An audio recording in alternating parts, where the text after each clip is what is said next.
And now I have the pleasure to present Rasha. Rasha is a humanitarian aid worker and researcher.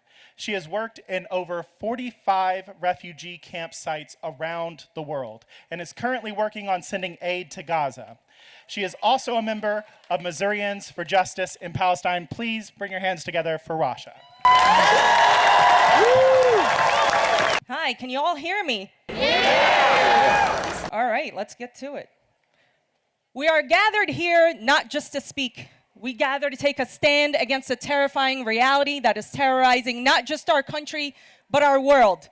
Fascism is not something we only learn about in history books. It's not only stories from our great-grandparents. Fascism survives because the world chose to forget.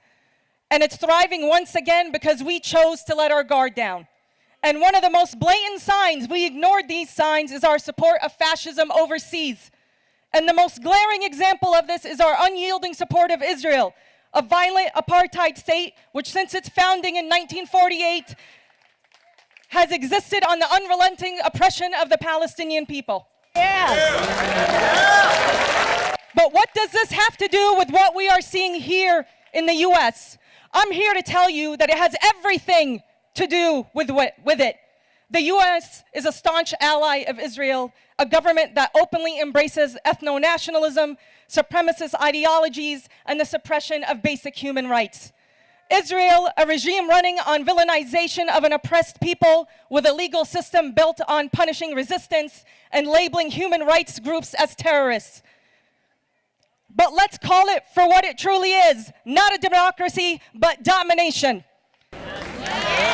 And if this is beginning to sound too familiar, now you are seeing how our support of Israel's fascism and its current genocide in Gaza has inevitably seeped into our own society. How many stood idly by watching the attacks on the Palestinian solidarity movements on campuses across the country? How many applauded the suppression of pro-Palestinian speech?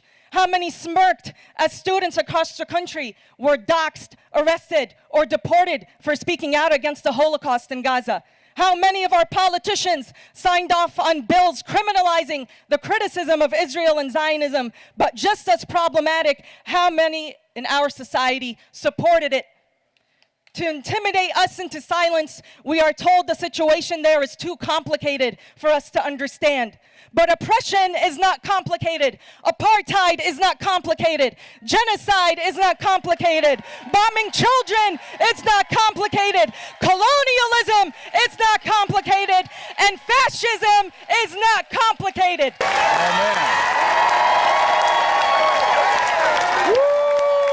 So you see, the fascist regime in Israel is not just an Israeli problem, it's an American one as well.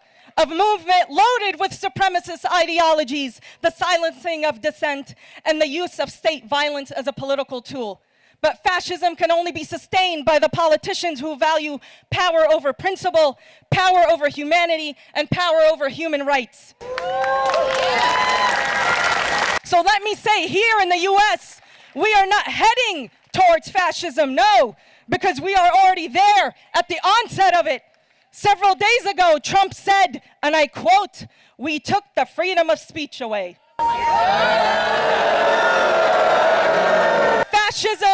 Fascism demands obedience over thought, loyalty over liberty. It will have you willingly sacrifice one or two of your rights for the greater good. And before you know it, they have chipped away at everything that protected us, and our Constitution will be obsolete. All done in the name of freedom. But we all know that fascism is inherently anti-democratic. It thrives on the exploitation of societal instability by masquerading as patriotism and security. We, the people, proclaim that we refuse to be gaslit by the Trump administration as they dismantle our Constitution in the name of patriotism. They want us to fear the word resistance, whether it's in Israel or here at home. They want us to be subdued by labeling us as a threat. They are right. We are a threat. We are a threat to their power, their greed, and their supremacy. We will resist the chaos they impose upon us. We will resist the unraveling of our Constitution. We will resist their divide and conquer quest. And most importantly, we will resist dictators because we refuse to let democracy be a hollow slogan while fascism becomes the new norm.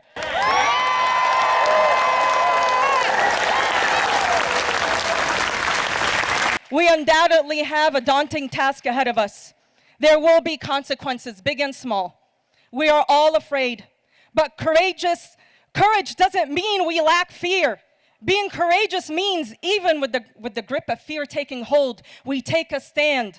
Our knees may quiver, but we will not fall, because valor and strength do not live through submission. They live within solidarity. And together, we must succeed to end fascism once and for all. And not just fascism in the United States, but in Israel, in Russia, in China, and North Korea, and everywhere. There is no other option. The time to be courageous is now. And what we sacrifice today will protect our tomorrow. And I want to end with this. In 1940, Charlie Chaplin gave his first on-screen monologue in The Great Dictator. And I quote, "We want to live by each other's happiness, not by each other's misery. We don't want to hate and despise one another. In this world, there is room for everyone. We think too much and feel too little. More than cleverness, we need kindness and gentleness. Without these qualities, life will be violent and all will be lost." Sadly, these words continue to resonate 85 years later. Fascism fears people who do not fear it. Fascism fears people it cannot control. So today we say with one voice, we are not afraid and we will not be controlled. So let us fight. Let us fight for what we hold dear as Americans, but let us do so for the world.